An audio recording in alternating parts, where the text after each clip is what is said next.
Tomorrow at Charlestown, we have a big card, and the feature on the card is the Grade 3 Charlestown Oaks. $350,000 on the line, and our 9 to 5 morning line favorite is Sarah Sis. Sarah Sis is trained by Ingrid Mason, who joins us on the line here to talk about Sarah Sis, our morning line favorite, going to the post in the Grade 3 $350,000 Charlestown Oaks tomorrow. A scheduled post time is 10:25 Eastern Time, 7:25 Pacific Time. That's race 11 on the card.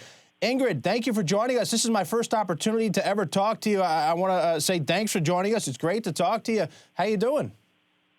I'm doing great. Thanks for inviting me on. Our pleasure. Thank you for coming on. Let's talk a little bit about Sarah Sis, 9 to 5 tomorrow on the morning line, our morning line favorite for the Grade 3 Charlestown Oaks.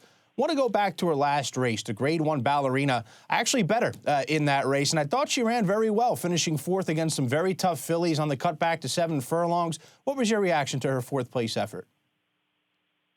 I thought the same. I thought she ran a stellar race. I mean, she ran her race, and Julio did a great job because the fractions early on, were good. I mean, 23 for the quarter. That was great.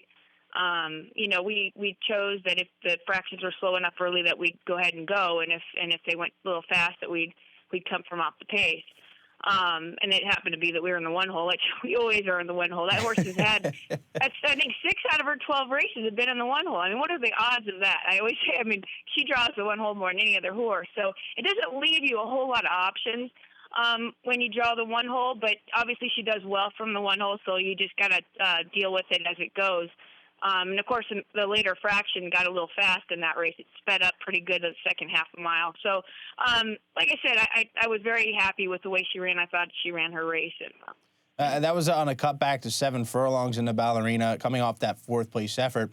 You're coming back to the same distance at Charlestown, but it's a little bit of a smaller track. You're going to be going 2 turns for that 7-furlong trip. We know she's had plenty of success going 2 turns in the past.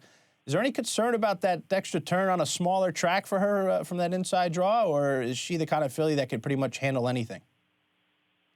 I think it'll benefit her, if anything. She's small. So, anytime you have a horse that really likes to take those turns, which she does, obviously isn't going to bother her at all. She's very versatile. And like I said, those turns, if anything, will help her because she's got tactical speed as well as the fact that she likes to make those turns. Now, we're taking a look back at one of her 2-turn scores, the Grade 3 Iowa Oaks, 2 starts back, where she holds on to win by a nose, and this was on June 27th. It was another Grade 3 victory added to her resume. Talk about how she's matured throughout her 12-race career. She seems like the kind of filly that you knew right away she had a lot of quality, a lot of talent and ability, and she just kind of keeps showing that and proving that. Yeah, definitely early on, we knew that she had a lot of talent. The problem that I had with her early in a 2-year-old career, like your second race that I ran her back, she used to get real wound up in the post parade where she extended a lot of energy.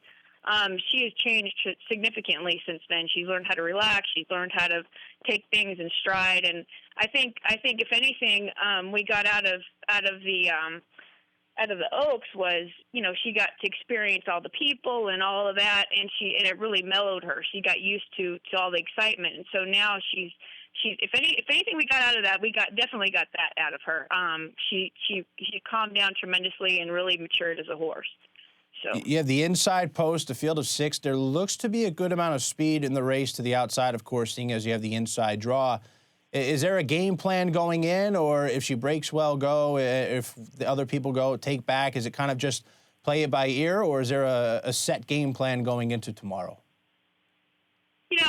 As always, I'd rather always tell my jock play it by ear because you don't know anything that's going to happen when that gate opens. So, you have a set plan and what you think might happen, but like I said, sometimes everything changes when the gate opens. I mean, they might send those horses out of there really hard. I don't know. And obviously from the one hole, if she takes him, that's where we're going to be. But if he has to ride her to get there, I think that we'll be somewhere else. So I just want her to run within herself, and that's how she usually performs best. And if anybody knows her, certainly Julio Felix does. Before we let you go, I want to ask you about a 2-year-old filly you're also bringing it to Charlestown. Carita in race number 6, the Rachel's Turn for West Virginia breds, coming off of a score at First Asking at Arlington. How do you feel about her coming into Charlestown tomorrow? That filly, she's got a lot of talent. I really like that filly a considerable amount. She's trained really well over the track. She was green a couple of, the first 2 days just looking around at stuff, but I'm sure, like I said, when she gets in that gate, she's going to go. Today, she was very forward. She was very aggressive on the track. So I feel that we're going to get a great performance out of her. And like I said, always with their second starts, I like schooling them a lot in the paddock. And the first time I took her under the lights, she got a little wound, so she'll go again tonight. Certainly, like I said, she's a nice filly. I really think she's got a good shot in that race. It sounds good. Ingrid, thank you as always for joining us today. Continued success and best of luck tomorrow. Thank you very much. I appreciate it.